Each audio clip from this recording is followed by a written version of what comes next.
Is it yummy? Is it good?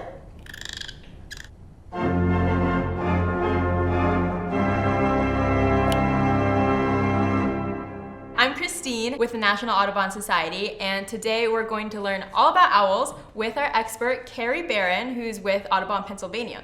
So we actually have two amazing owls with us today. Could you tell us a little bit about them? Sure. It sounds like Oden's telling us a little bit about himself. This is Oden. He's a great horned owl, and he is a full-grown owl. This is him at his full size. He lives at the John James Audubon Center, and he is non-releasable. So he can't live in the wild, and his story is that someone took him out of his nest when he was a baby and raised them for 2 years to be a falconry bird.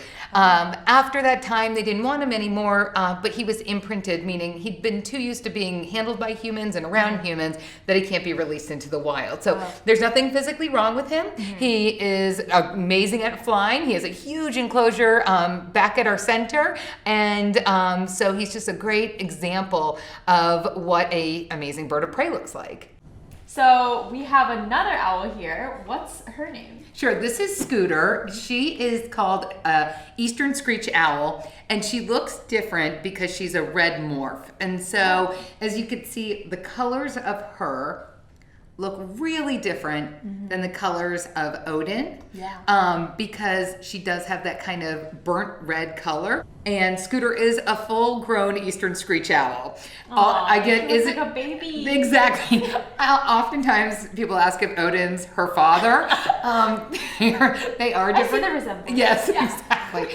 They are different species. These guys weigh as much as a juice box, so they're very, very tiny. But that said, and they're, I will say, so cute, but they are fierce predators, just like our great horns are. So a couple of things, as you may notice, is that she's actually blind in this eye. Our screech owls, all three of them, were unfortunately hit by cars at different times. And so the result for all of them are they are blind in one eye. So that's why she's non-releasable. Even though she can fly, she would not be really good at hunting because she only has one eye. And oftentimes they're hunting. She likes to keep that good eye on me, as you can see. Oftentimes they're hunting way up in the trees. There we go. There's her other eye. And so see her ear tufts? So Eastern Screech Owls also have ear tufts. Hers are a little to the side. She's probably a little cranky because it's the middle of the day. She'd rather be sleeping. All these lights get away. That's exactly right. It's a little bright out. But Scooter is interesting because she does vocalize. Are you gonna vocalize again? So she's chatty. She doesn't hoot. It's just more kind of like a chatter that she does. But when we got Scooter, we actually thought Scooter was a male. And it's very hard to tell the difference between males and females. It's just based on their size. So when we got her, it was told us that she was a male. And so after a couple of weeks of having her, we introduced her to Sammy.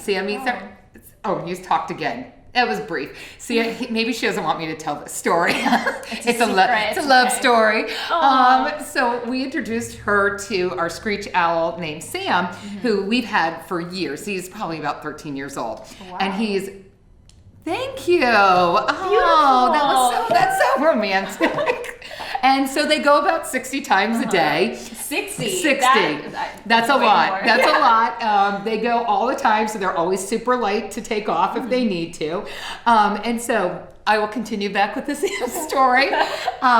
And so we decided to put them together, and Sam's always been really good with other owls. And so very slowly, my educator at the time and I move them closer and closer until we put them on the same perch together. And they just sat there looking at each other because we put their good eyes together because Sam's blind in the opposite eye. Oh, that's perfect. Which is very cute. Yeah. So they were very happy. And so I decided at that point, we'll let them live together, but I wanted them to go through one more night because that's when they feed, and I just want to make sure everything was okay. So I put Scooter in his enclosure and Sammy in his, and the next morning we woke up and we cleaned the enclosure and found an egg. And that's how we found out Scooter was a female. She's a very calm, easygoing Screech Owl. And she eats, she can eat a mouse. In fact, I'm going to try and show you. Let's try it. You want to see? Yeah, let's do it. Most of our owls eat at night. In fact, they all do usually. But we might see if she is interested in this mouse. And since she's very interested in this room, I'm not sure. But we'll see. So we feed them mice that we get frozen and then we defrost. And so this is a non-living defrosted mouse, which usually would be really tasty, but I think she's a little preoccupied. Would you like to eat a mouse? Did you even know that it's here? Are you hungry?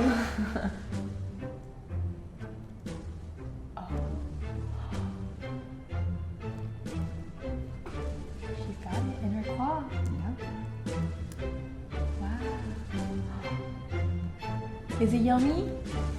Is it good? I think it is. I think she likes it.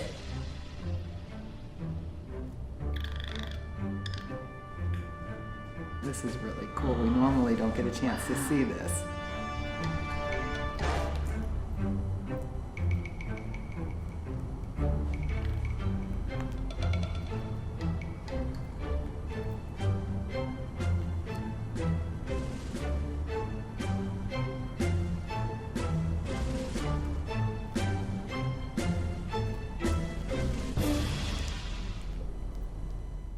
So how did Scooter get hit by a car?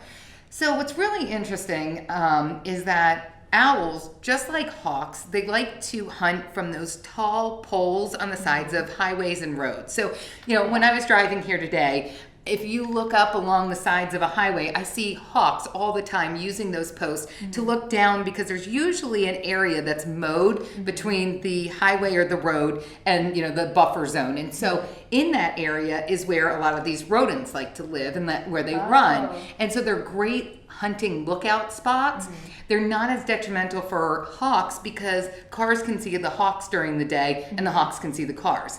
At night, owls use those same areas to hunt. And so they're way up high, it's nighttime, and oftentimes they may see something that's on the road or crossing the road and they fly down to get it. And of course the car doesn't see the owl and oftentimes the owl can't gauge the car. A full-grown owl, the most detrimental thing to them is going to be some kind of human impact. So whether it's being hit by a car, devastation of habitat, things like that.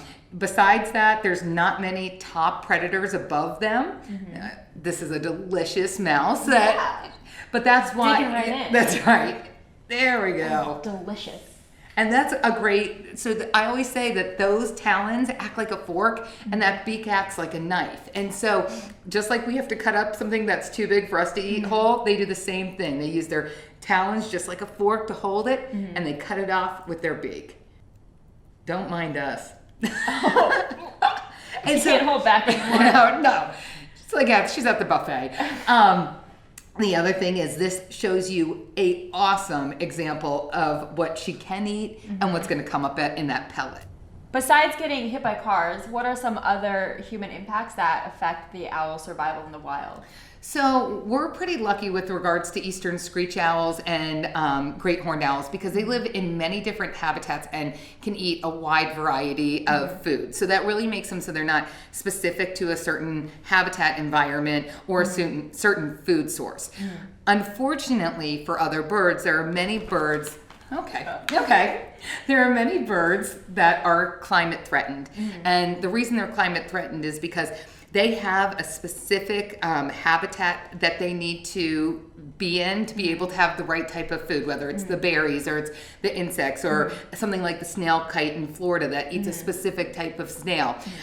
If there's changes in the climate, it can shift their ranges, which can really threaten their ability to survive. And so owls, their number one threatened things from human impacts are things like being hit by cars or deforestation and segmentation of healthy forest habitat. But other birds, it would be more things in addition to loss of habitat, but climate threatened species. And we actually have about 314 birds that are climate threatened right now. And you can learn more about it on the website. So. On the website? Perfect. Yeah. Cool.